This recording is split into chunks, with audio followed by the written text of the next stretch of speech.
And welcome to e-Niro Diaries on the 15th of March 2025. So it's 6 years ago today that I took delivery of the car, and it's a year where, compared to running a petrol car or diesel car doing 50 miles to the gallon, I've saved just over another €1,000, as I will show in this video. Now, normally what I do is I do a video of me cleaning the car or something to some background music, but I'm not feeling too good at the moment. I've got a back problem.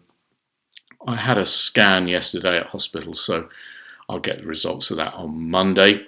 Let's just dive straight into what's been going on this year. So, in the year, we have done 19,210 kilometres this year.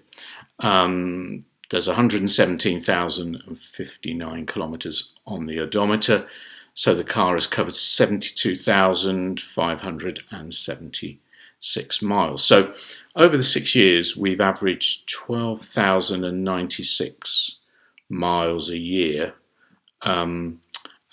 Yeah, that's pretty much average, I think, for sort of a single, so a household with just one car as we have. So anyway, let's do public charging first. So public charging, we did one big trip to the UK where we did most of our public charging, but we did a few other little journeys during, say, the 15th of March 2024 to today. Plugged in 16 times where I paid. I got one free vend for some strange reason. It's a place I don't normally. I've plugged in before, a supermarket, and for some reason they didn't charge me. But anyway, I used the ChargeMap card 12 times.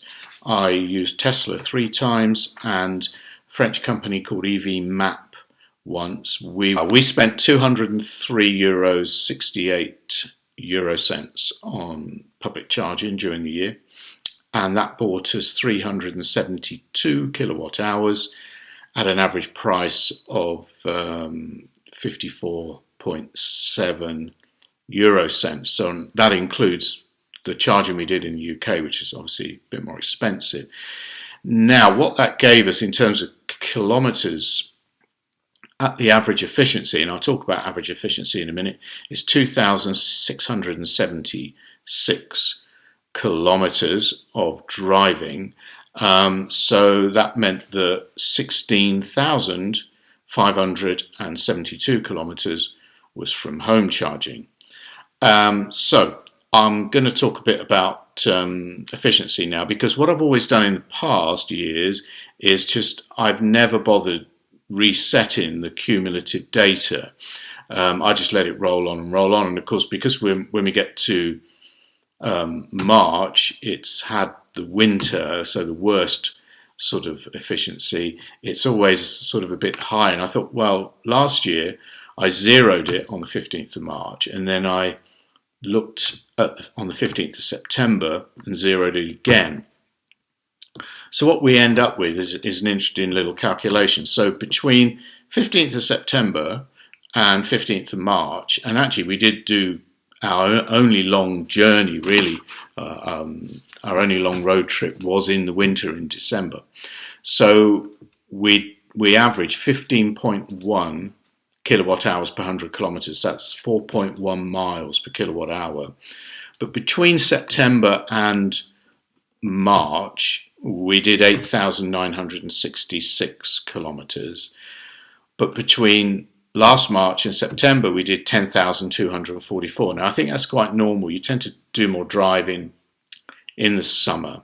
And so using a calculation of weighted averages, where in the summer I got 12.9 kilowatt hours per 100 kilometers, so that's 4.8 miles per kilowatt hour, and in the winter I got 4.1. I end up with 13.9 kilowatt hours per 100 kilometers, which is 4.45 miles per kilowatt hour. Now, I did 54% of my driving between March and September, and 46% of it between September and March.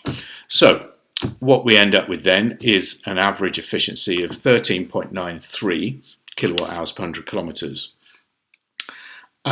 which of home charging, which would have used 2,308 kilowatt hours into the car. Now, I've done a little bit of research which shows that the average efficiency of a car charger when it converts AC to DC is 87.5%. They're between 85 and 90, but 87.5 is the average. So I'm adding 12.5% because obviously what I pay for is what the meter reads.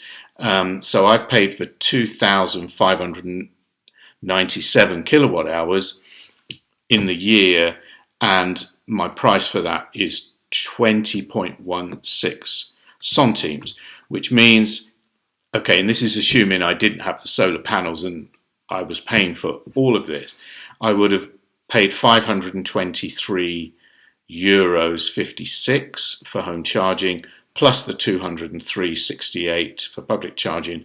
So I spent 727 euros to drive 19,210 kilometers.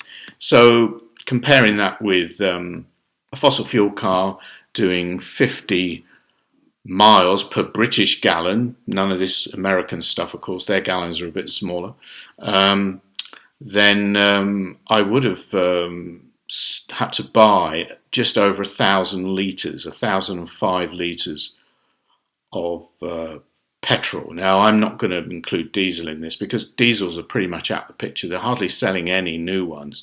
They're going off the road really fast. I just wouldn't have considered another diesel. So 50 miles per gallon in something like a hybrid or a small car, I would have spent 1,758 on fuel at an average price of €1.75 a litre. It's been higher than that last year and it's been lower than that, but I've used that as an average. So compared to a fossil fuel car then, I'd have saved just over €1,000, and so it's got to be good news. Anyway, the car is just running great, it's wearing well. I've just been impressed by just the fit and finish inside, the way the seats and the internal sort of trim is holding up. And I know, more modern EVs have faster charging, and they look at, ground up design from, clean sheet EVs like the Kia EV3.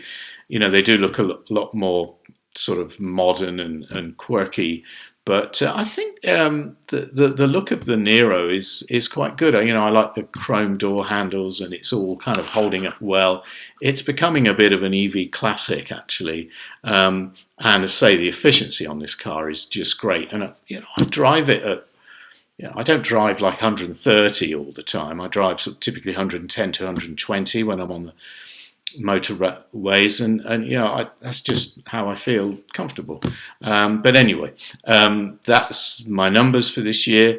I hope you found that interesting, and there'll be more videos. When I'm feeling better, I'm going to do some more videos. But anyway, until the next time.